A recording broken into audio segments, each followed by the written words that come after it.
ব্যক্তিগত ভয়ের অবশ্যই কারণ আছে, কারণ এখন হচ্ছে আপনার যে মব জাস্টিস অনেক বাইরে গেছে। আপনি আশেপাশে দেখেন এ গুম হচ্ছে সে গুম হচ্ছে। ইভেন দেশ পরিবর্তনের ক্ষেত্রে যদি শুরুতেই বলতে চাই, আমি যেহেতু ছাত্র আন্দোলন করি, একজনের হাওয়া ভবন আরেকজনের আয়নাঘর, এটা হচ্ছে দেশ স্বাধীন হয়েছে কিছু কিছু ক্ষেত্রে, সকল ক্ষেত্রে দেশ স্বাধীন হয় নাই। স্বৈরাচার পতন হয়েছে, চাঁদাবাজি ঠিকই চলেছে, শুধুমাত্র পরিবর্তন হয়েছে চাঁদাবাজ।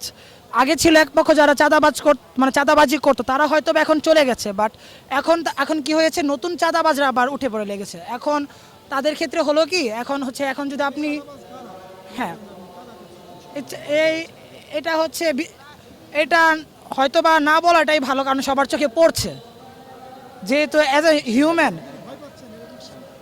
Some kind of that.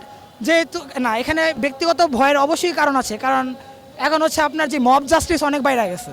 আপনি আশেপাশে দেখেন এ গুম হচ্ছে সে গুম হচ্ছে। ইভেন প্রতিটা রাজনৈতিক দলে অনেক মানুষের যারা আপনার গুমের শিকার হয়েছে। ইভেন আমাদের মহল্লাতে একজনকে হত্যা করা হয়েছে, হোক তিনি যেই রাজনৈতিক দলের, কিন্তু সেখানে তো আমার নিজের নিরাপত্তা নাই।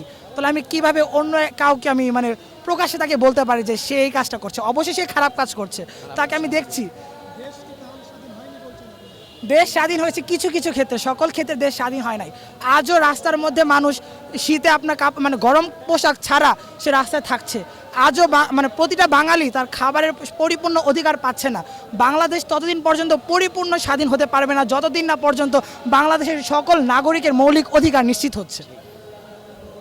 দেশ পরিবর্তনের ক্ষেত্রে যদি শুরুতেই বলতে চাই, আমি যেহেতু ছাত্র আন্দোলন করি, তো আমার ছাত্র আন্দোলনের পথ থেকে আমি বলতে চাই, আমাদের ইসলামী ছাত্র আন্দোলনের লক্ষ্যই হচ্ছে আমূল পরিবর্তন করা, যেটা হচ্ছে জাস্ট রেভলিউশন মিনস ফুল পরিবর্তন, নট আপনার এক্স গভর্নমেন্ট কর্তৃক যে কিছু কিছু জায়গায় পরিবর্তন, একজনের হাওয়া ভবন আরেকজনের আয়নাঘর। এটা হচ্ছে এরকম ধারণা থেকে সম্পূর্ণ একটু বাইরে এসেছে।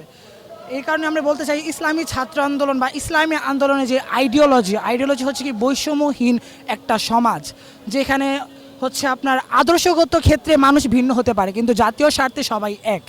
ইসলামী আন্দোলন ঠিক এই জিনিসটাই বিশ্বাস করে।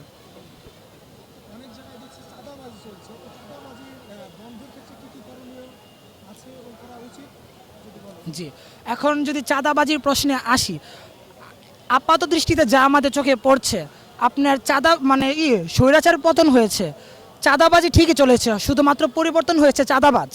আগে ছিল এক পক্ষ যারা চাঁদাবাজি করতো, তারা হয়তো এখন চলে গেছে, বাট এখন কি হয়েছে, নতুন চাঁদাবাজরা আবার উঠে পড়ে লেগেছে। এখন তাদের ক্ষেত্রে হলো কি, এখন যদি আপনি হ্যাঁ এটা হচ্ছে এটা হয়তো বা না বলাটাই ভালো, কারণ সবার চোখে পড়ছে, যেহেতু as a human some kind of that.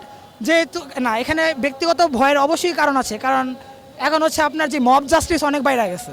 আপনি আশেপাশে দেখেন এ গুম হচ্ছে সে গুম হচ্ছে। ইভেন প্রতিটা রাজনৈতিক দলে অনেক মানুষের যারা আপনার গুমের শিকার হয়েছে। ইভেন আমাদের